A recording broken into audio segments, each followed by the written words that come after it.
Assalamualaikum warahmatullahi wabarakatuh.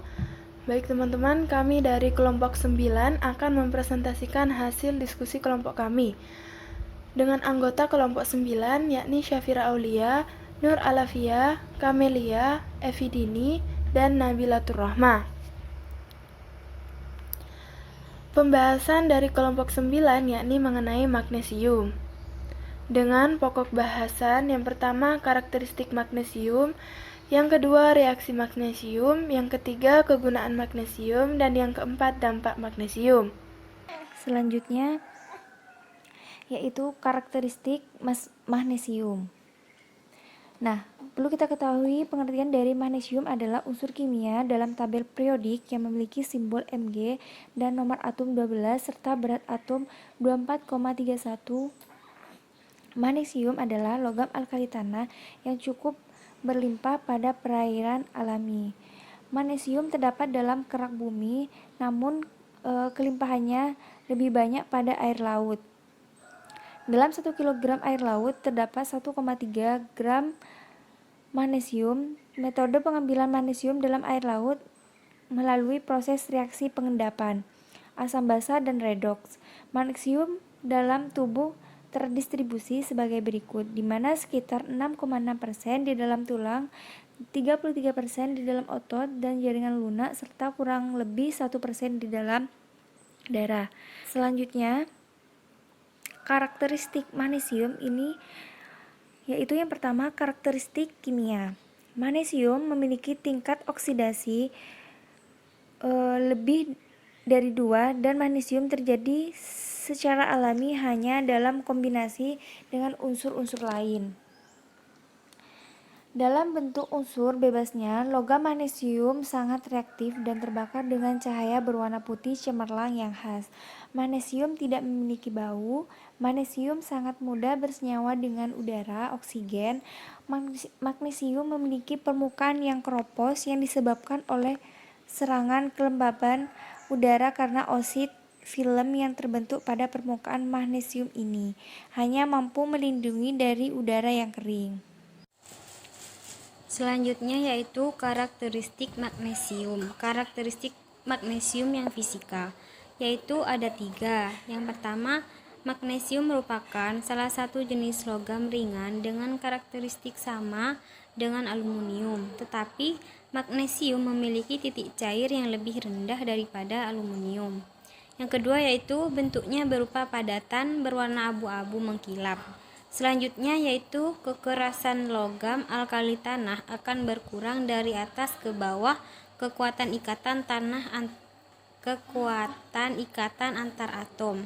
Hal ini akan menunjukkan bahwa magnesium merupakan salah satu logam alkali tanah yang kekerasannya baik setelah berilium atau Be. Selanjutnya yaitu reaksi magnesium. Reaksi magnesium akan terjadi dalam proses perolehan magnesium dari air laut. Seperti yang telah diketahui, metode pengambilan magnesium dalam air laut yaitu melalui proses reaksi pengendapan, asam basa, dan redoks. Tahap pertama, batu kapur CaCO3 dipanaskan pada suhu tinggi yang akan menghasilkan soda kapur atau kalsium oksida dengan reaksinya sebagai berikut. CaCO CO2.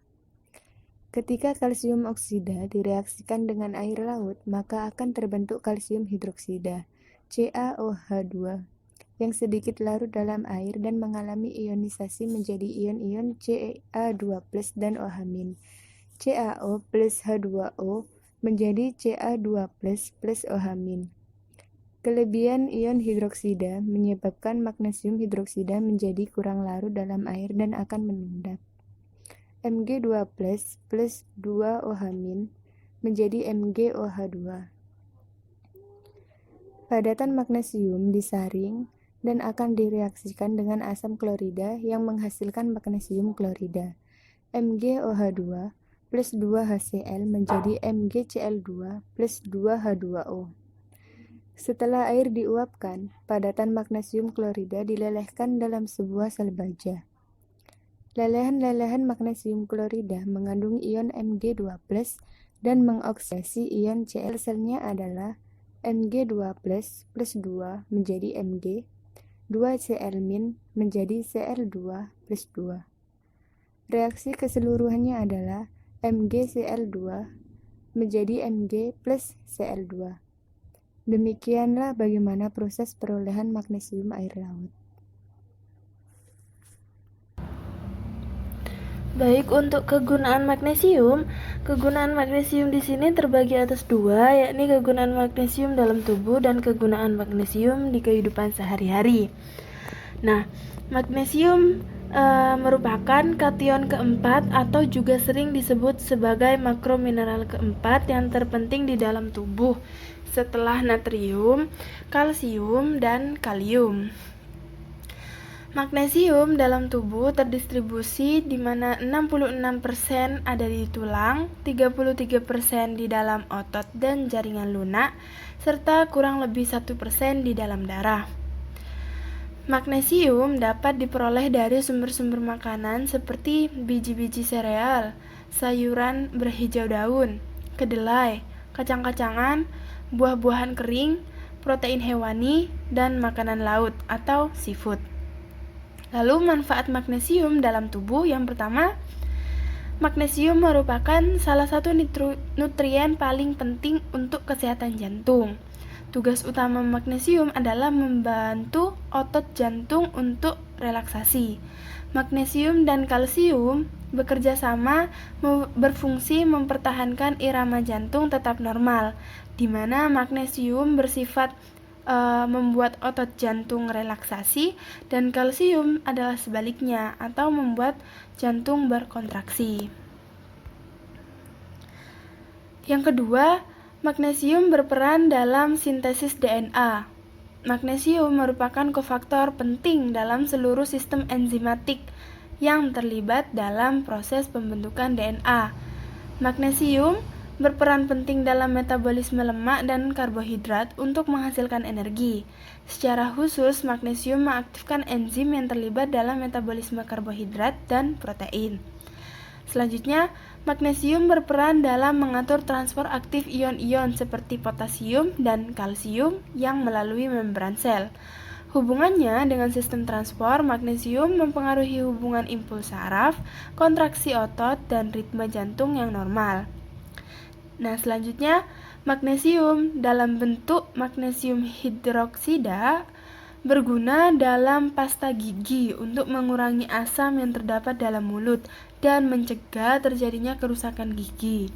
Selain itu, juga berguna sebagai pencegah MAH.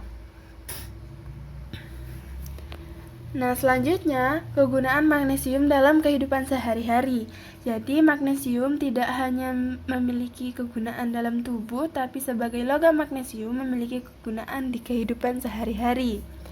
Yang pertama, magnesium banyak digunakan dalam komponen industri dan pertanian, misal untuk melapisi bahan-bahan yang terbuat dari besi dan baja, seperti barang-barang elektronik. Kemudian paduan magnesium khusus digunakan di dalam pesawat terbang dan komponen rudal, peralatan penanganan material, perkakas listrik portable, tangga, koper, sepeda, barang olahraga, dan komponen ringan umum. Yang ketiga, membuat campuran logam semakin kuat dan ringan sehingga bisa digunakan pada alat-alat rumah tangga. Dan yang terakhir, magnesium dapat digunakan untuk membuat warna putih terang pada kembang api dan pada lampu blitz. Baik, selanjutnya yaitu dampak magnesium. Magnesium memainkan peran penting pada metabolisme kalsium dan tulang dengan meningkatnya absorpsi kalsium sehingga berdampak apabila asupan kalsium defisit atau tinggi memungkinkan terjadinya defisiensi magnesium yaitu kekurangan magnesium. Apabila asupan kalsium rendah, maka absorpsi magnesium meningkat. Pola makan tinggi serat yang berasal dari buah-buahan, sayuran, padi-padian maka akan mengurangi absorpsi magnesium fraksional. Defisiensi magnesium atau kekurangan magnesium terjadi pada usia lanjut akibat kekurangan asupan magnesium dari diet sehari-hari.